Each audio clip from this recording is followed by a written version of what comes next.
Sega.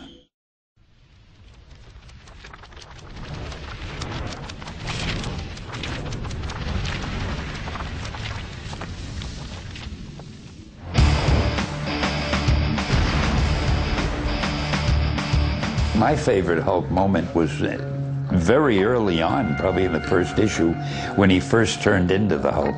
Because I had told Jack Kirby, who was the artist, great artist, I had said, now remember, I want to get this man to become a huge, strong-looking monster, but he still has to look man-like and not too gruesome. You know, he's almost a good-looking monster, but he's not really good-looking. And I figured, what is Jack possibly going to do with that?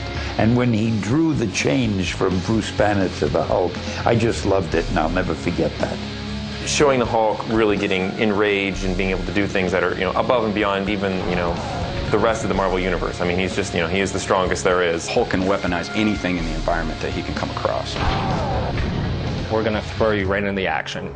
The Incredible Hulk is all about rage and destruction, so in order to bring this unique character to life, the development team at Edge of Reality in Austin, Texas, began with the basics. There's definitely the signature moves that the Hulk does. The big ground pound move, sonic clap move. Picking up a taxi cab and smashing into a building until the building comes down. Complementing these classic moves, Edge of Reality has introduced an accomplishment system known as feats. Well, as you go through these feats, you need to earn a certain number of them. Let's say it's 4. When I hit the number 4 on the feats, it will unlock a certain ability in the game or give me access to new things in the game that I didn't have before. In addition to the feats, the Incredible Hulk can also use the environment to his advantage. Climbing on the buildings is actually really fun and easy to do. He can weaponize a lot of stuff. He'll learn to use new weapons as the game goes on. He can take down a street lamp and then pick it up and use it like a baseball bat. Then you pick up the pole and you throw it like a spear.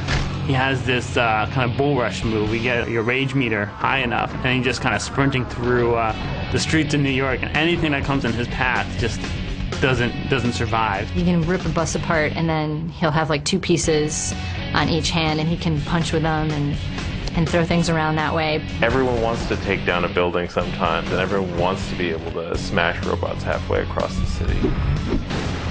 He creates a lot of damage. In order to provide the Incredible Hulk with such a huge playground, the development team had to tackle perhaps the biggest challenge of them all. It's an open world kind of gameplay in Manhattan, so go and do whatever you want. You have this city that is filled with an enormous amount of content. Go and do stuff, and we'll have the city react to whatever you just did. It's one thing to build Manhattan, it's another thing to build a Manhattan that can be fully destructible. We're being able to make a much more alive and full New York City than we had ever before. So we've got a full New York City. You can go and explore, you can smash, you can do missions inside it, you can go and help people, you can throw taxi cabs, whatever it is you like to do. We've actually purchased a model of Manhattan from a company that does work for NASA and for other government agencies, and we're basing New York City on that. So our Manhattan is extremely realistic. This real-world Manhattan may have been a huge undertaking, but the end results are more than worth it. You're going to be able to climb to the top of a building and knock somebody off and pick up a piece of debris and throw it down, jump down, follow it, create a crater in the ground, and essentially wreak havoc in the city.